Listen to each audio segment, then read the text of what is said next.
Hello my dear jewelry lovers. Today our story will be about the magnificent emeralds that won the lottery and turned out to be part of the Vladimir tiara. Magnificent emeralds won in a lottery and turned out to be part of Vladimir's tiara. Today I will tell you one of the most interesting stories about jewelry from the British royal family's jewelry box. Let's call my story a novel about a set of beautiful emeralds won in a lottery and almost lost because of a love affair. Our story begins more than 200 years ago. After the unexpected death of Princess Charlotte of Wales, King George III's sons struggled to marry and produce a legitimate heir to the throne.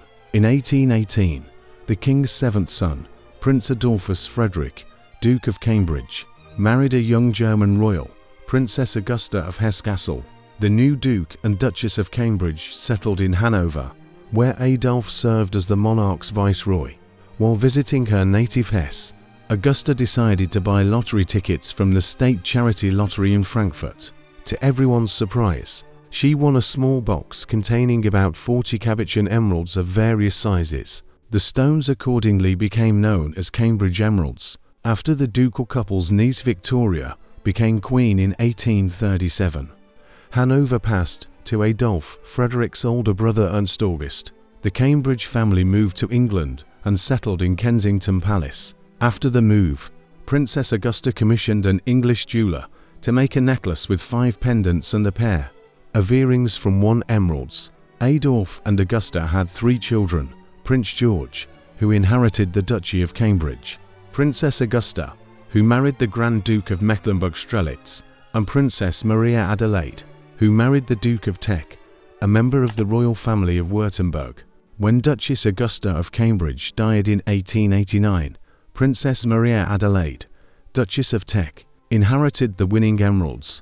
The heiress kept the necklace and earrings intact, but used more emeralds to adorn one of her diamond corsage brooches. The large corsage piece was made by the British jewellery house Garrard. Initially, the brooch was decorated exclusively with diamonds. At the customer's request, the jeweler set one of the emeralds in the middle of the piece, and the other was fixed at the bottom as a pendant.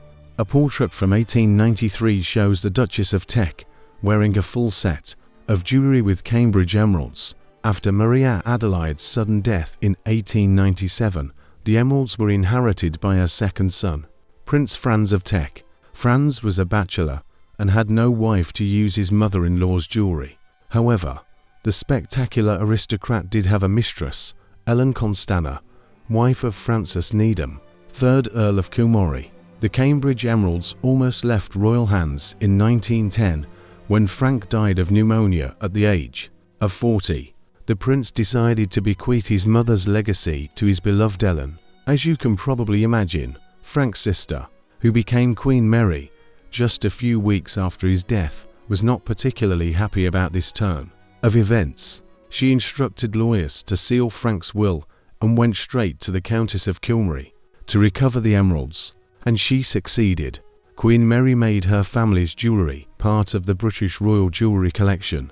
As soon as King George V's wife got her hands on the emeralds, she immediately found a new use for them. After their coronation at Westminster Abbey, the new king and queen travelled to India, where they attended the Delhi Darbar.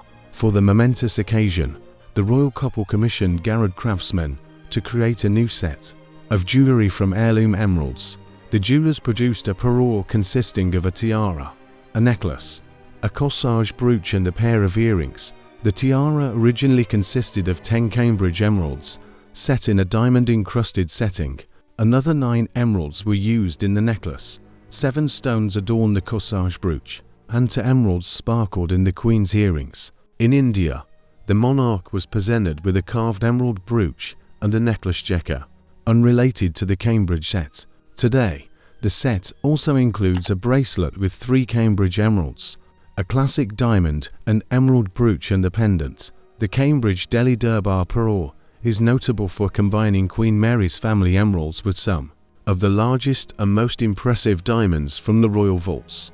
The Cullinan 7th diamond. A few years after visiting India, Queen Mary removed the emeralds from the top of the tiara and used them on a smaller diamond crown.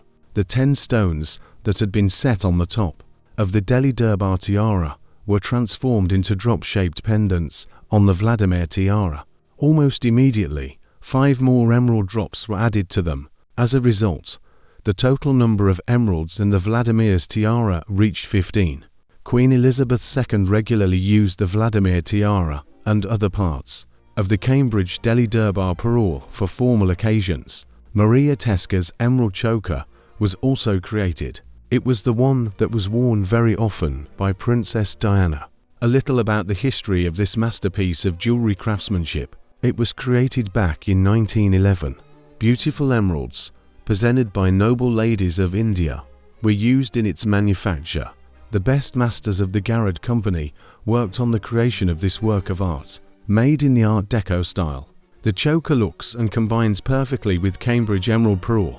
The first time the general public was able to see the original emerald necklace was on Queen Mary at the Durbar in Delhi in 1911. She also wore it at various events, and when painting her portraits, it was not uncommon for Mary to complement the necklace with a pearl necklace from the Cambridge parure. In 1953, the jewelry passed to Queen Elizabeth, but she did not like chokers, so she wore only the emerald necklace, and the choker lay idle for many years. In 1981, an emerald choker was given as a wedding present to Lady Diana Spencer when she married the Prince of Wales.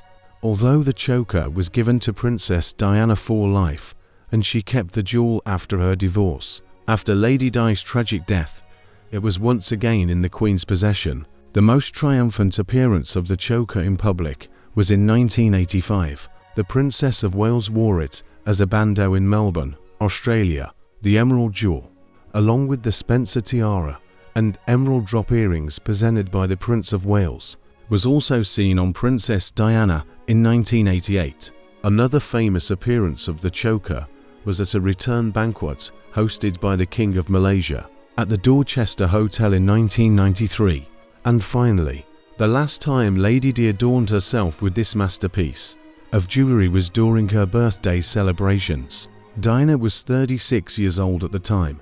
The event took place at the Tate Gallery in London in July 1997, and 2 months later, on the 31st of August, Princess Diana passed away.